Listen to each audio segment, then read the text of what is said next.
Saya tuh nggak pernah tahu menau soal bisnis barbershop ini awalnya. Setelah saya buka, 3 bulan kemudian hari raya. Ternyata pas lebaran tuh rame sekali. Habis itu ya itu bisa dikatakan tuh dari modal 50 juta, 3 bulan tuh sudah balik modal kayak gitu. Jadi kepuasan terpuncaknya itu adalah ketika customer udah jadi teman, balik lagi ke kita terus, repeat terus.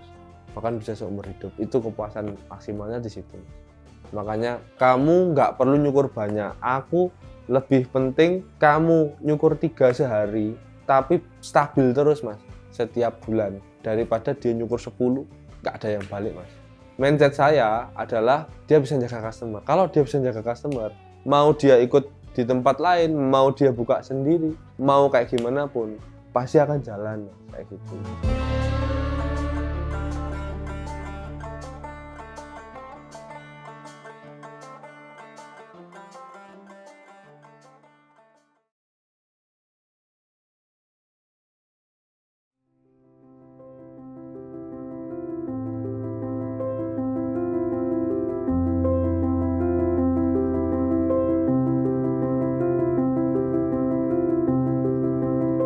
Assalamualaikum warahmatullahi wabarakatuh. Perkenalkan, nama saya Krisna Setiawan, pelaku bisnis owner Isfil Barbershop. Jadi saya dulu berawal dari tukang cuci piring mas, di kapal pesiar kayak gitu. Bener-bener gak jelas awalnya. Dari sekolah saya itu di Man 1 Tulungagung. Habis itu saya pindah haluan ke perhotelan. Akhirnya di perhotelan, awalnya itu saya waiter, terus jadi tukang masak di Malaysia. Habis itu baru ke kapal pesiar. Di kapal pesiar pun jadi tukang cuci piring dulu.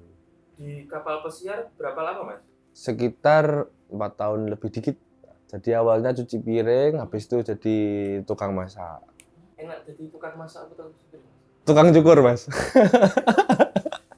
Kalau di kapal itu ya capek mas, capek. Cuman kalau jadi bisnis owner itu capek tapi buat kita sendiri, maksudnya buat usaha kita sendiri. Kalau di kapal itu kita capek, terus habis itu ya fisik sih terutama mas.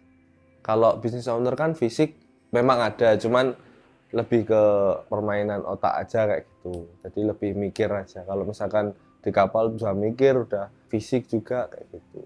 Secapek apa mas? Jadi kita itu 8 bulan itu kerja, nggak ada libur sama sekali. Terus minimum kerja itu kita sehari 12 jam, 12 sampai 14 jam. Terus habis itu saya masih nyukur mas. Jadi kerja itu terus lah. Jadi saya mulai nyukur tuh di kapal tuh sudah nyukur. Sebelum di kapal pun udah nyukur.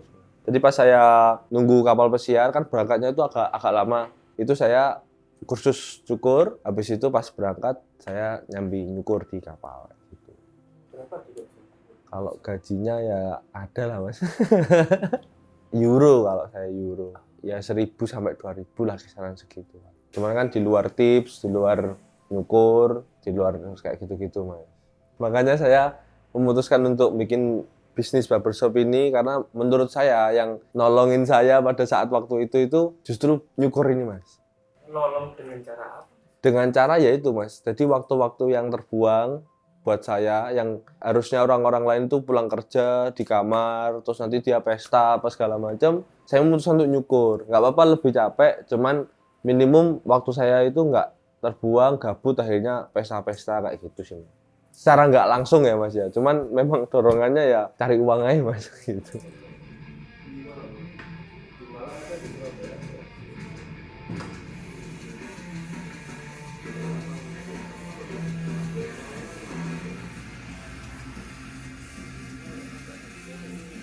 Pengalaman dengan selama 4 tahun dunia gelap yang bagaimana yang paling sering ditemui?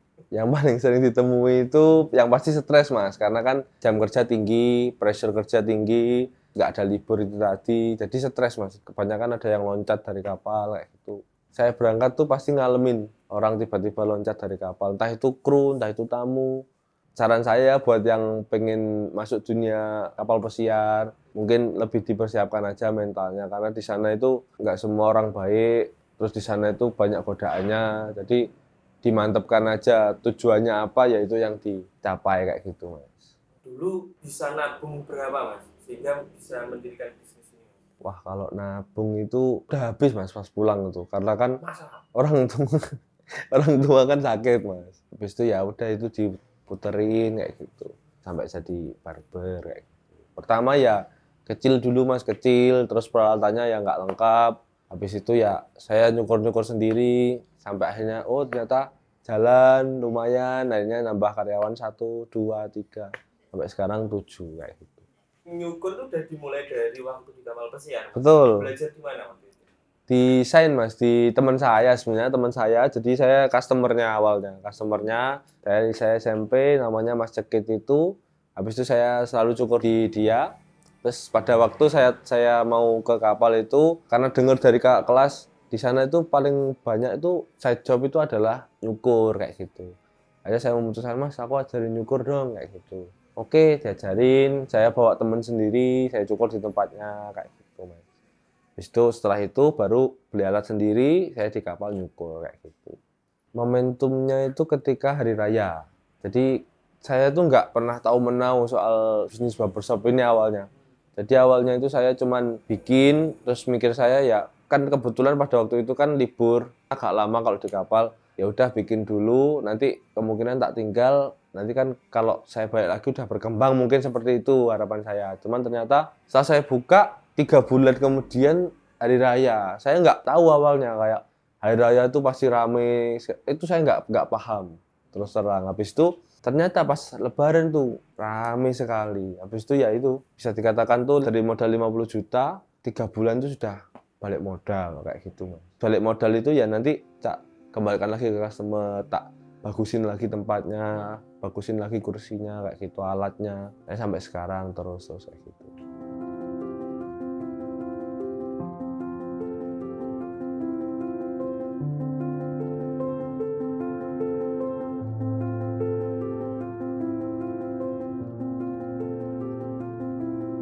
Nggak tahu ya Mas kalau yang di barber lain. Cuman kalau di saya itu nggak masalah Mas. Mas itu otodidak, itu nggak apa-apa kalau saya. Kalau saya itu mau capture dia udah lama, mau dia baru setahun, baru bulanan, nggak masalah. Tapi nanti saya training dulu Mas. Karena sebelum pas saya buka itu saya menimba ilmu lagi tuh Mas ke Jakarta. Tujuan saya ke sana itu buat supaya ketika saya punya anak-anak ke depannya ini saya bisa ngontrol gimana sih kualitas ukuran tuh yang bagus kayak gimana. Standarnya sini sama standarnya sana itu kayak gimana. Jadi aku bisa ngajarin teman-teman ini tadi supaya lebih bagus lah Mas hasilnya kayak gitu. Menentukan harga yang tepat itu pertimbangannya apa? Pertimbangannya itu yang pasti pertama itu dilihat dari tempat Mas. Tempat itu di kota sama yang di desa, bukan menjelekkan yang di desa ya, cuman pasti beda segmennya. Pasti beda pasarnya kayak gitu. Terus dilihat juga di situ ada beberapa barber pasti kan di kota ini. Kita lihat tuh harganya berapa, paling banyaknya berapa, kita lihat, barulah di situ kita menentukan harga. Jadi kita lihat pasar yang ada seberapa, kita juga kualitas kita tuh mau seberapa sih kayak gitu. Jadi kita harus nyamain si pasar ini tanpa menghilangkan si kualitasnya kayak gitu. Kualitas yang seperti apa? Kualitasnya mungkin lebih ke ini sih Mas, kayak pertama dari orang-orangnya mungkin lebih dress well kayak gitu. Zaman dulu mungkin nyukur ya wis nyukur, tapi kalau sekarang kan mungkin lebih ke lifestyle ya Mas. Jadi orang cukur tuh bukan hanya cukur aja, tapi dia udah kayak sebagian dari stylenya dia kayak gitu. Nah kita itu harus menjaga kualitas di mana kita harus mengadaptasi yang dari nggak hanya dari Jakarta, dari luar pun kita adaptasi potongan-potongan yang lagi tren apa. Nah itu harus kita adaptasi, kita pelajari nanti kualitasnya dari potongan itu kayak gitu Mas. Gitu. Artinya seorang business owner barbershop tuh kalau pengen terus bertumbuh dan bertahan ya belajar. Betul, harus itu. Kalau misalkan kita cuman stay di sini, stuck di sini, terus pertimbangannya tuh hanya barber-barber sekitar, ya kita akan stuck Mas di situ. Cuman kalau kita lihat di luar-luaran sana banyak yang lebih bagus, banyak yang lebih pinter. Jadi kita tahu, oh iya kapasitasku ternyata masih segini ya. Jadi kita bisa belajar lagi. Jangan pernah berhenti belajar pokoknya kalau di barber ini. Karena barber ini nggak akan ada matinya. Kayak potongan pasti baru terus, inovasi-inovasi pasti baru terus. Nggak hanya di lokal, di luar juga sama kayak gitu mas.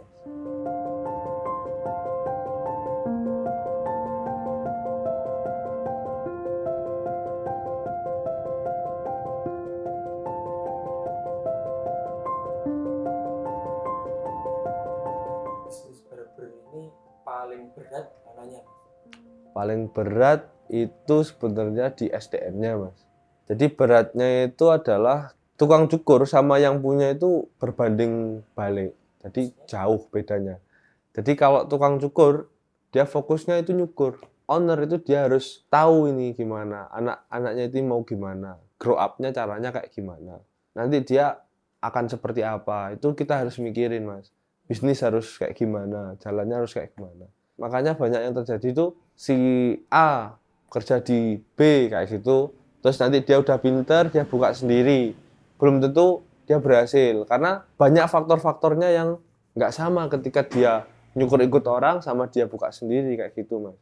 Makanya kalau di saya ajarin mas, jadi gimana caranya nanti kalau dia misalkan buka sendiri, gimana cara ngatur customer kayak gitu, gimana cara jaga customer ini supaya balik terus kayak gitu mas. Jadi kalau caranya itu kita sebenarnya ada SOP sendiri, namanya itu 7 faktor kunci. Jadi 7 faktor kunci itu di dalamnya itu ada hospitality-nya, terus ada konsultasi sih mas yang paling penting. Jadi kebanyakan tuh kalau di luar sana itu cukur ya udah dikasih kain langsung dipotong, mas potong kayak apa, kayak gini, oke kayak gitu. Nah cuma kalau di kita nggak seperti itu mas, jadi kita harus konsultasi dulu. Sama kayak ketika kita ke dokter, kita pilek, terus bilang ke dokternya, dok aku pilek, kan nggak langsung dikasih obat mas. Ya sama halnya kayak tukang cukur itu seperti itu, kita harus profesional. Karena customer datang pasti dengan masalah mas. Kita harus tahu dulu tuh masalahnya seperti apa, bentuk wajahnya seperti apa, tulang kepalanya seperti apa, kita cek dulu. Jadi si customer minta A, kita harus saranin kayak gitu. Kalau misalkan oke ya udah kita garap nggak apa-apa. Cuman kalau misalkan kurang kita cek bentuk kepalanya, bentuk wajahnya, tulang kepalanya. Kalau kurang ya kita kasih solusi mas kayak gitu. Jadi sebelum cukur biasanya saya tanya dulu pengennya kayak gimana, atasnya kayak gimana, sampingnya kayak gimana. Nanti saya cek dulu permisi ya mas, tak cek dulu kepalanya. Cuman kalau rambutnya tipis kan nggak perlu dicek mas. Kalau yang rambutnya gondrong-gondrong saya cek dulu karena kan tulang kepalanya nggak kelihatan. Cuma kalau rambutnya udah tipis ya kelihatan kan mas kayak gitu. Jadi saya cek kalau misalkan oke, yang permintaan yang dia mau oke, nggak masalah sama bentuk wajah dan tulang kepala dan lain-lainnya, ya langsung kita gas. Kalau misalkan enggak, ya kita beri solusi kayak gitu mas.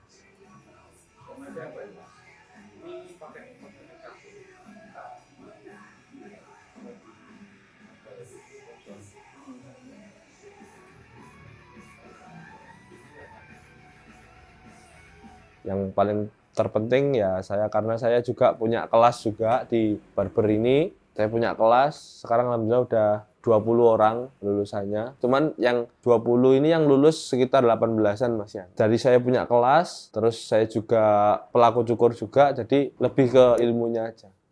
Yang menginfluence saya ya sebenarnya ibu, yang pasti ibu, karena ibu dulu kan pernah single parent.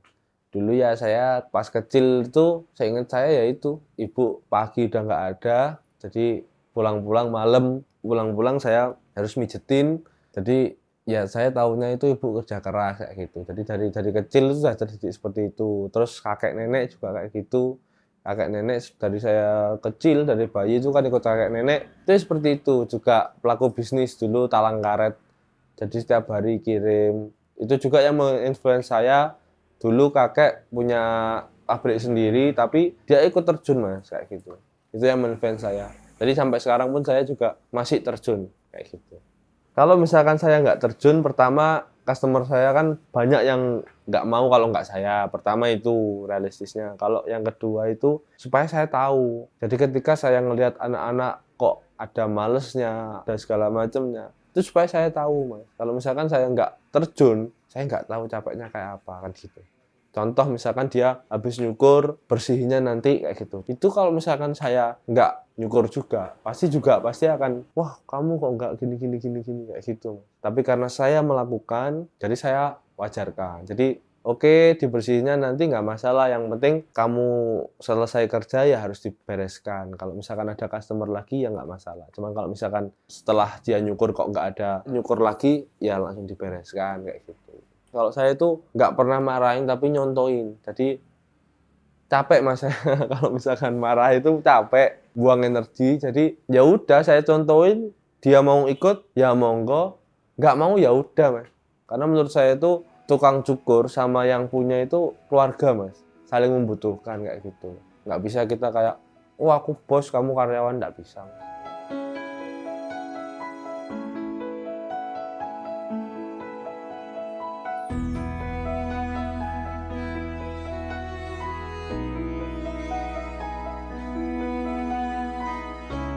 Cara kerja dengan nggak takut tiba-tiba orang itu mendirikan sendiri?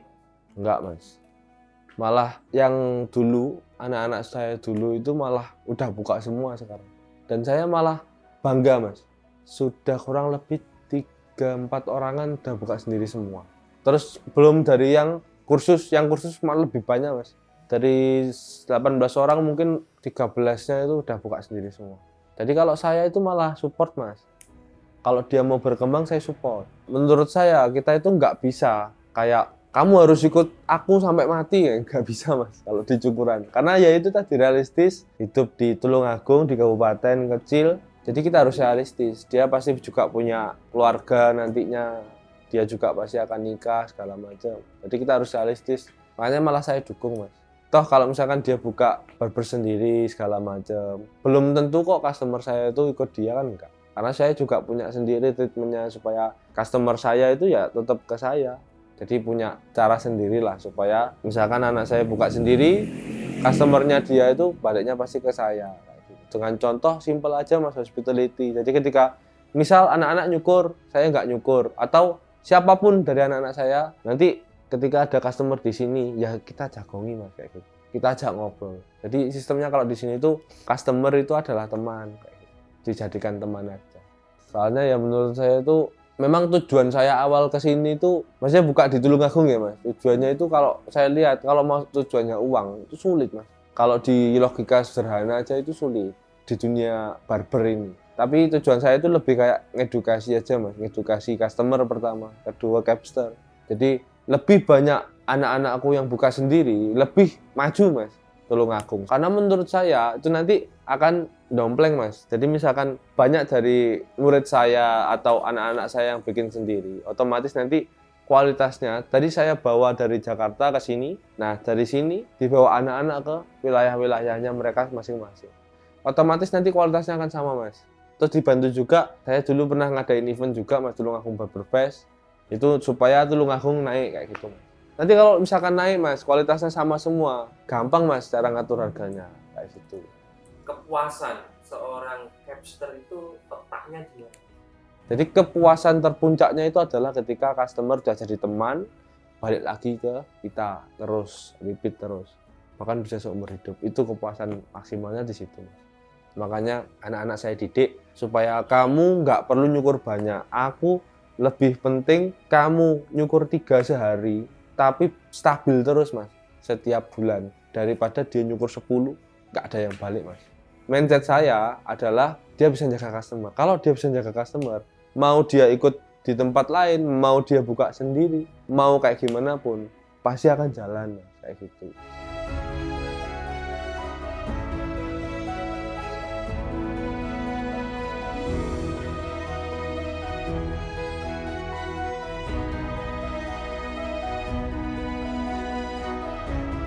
Saya Krisna Setiawan, owner dari Isfil Barbershop yang beralamat di Tulungagung, Jawa Timur. Terima kasih. Wassalamualaikum warahmatullahi wabarakatuh.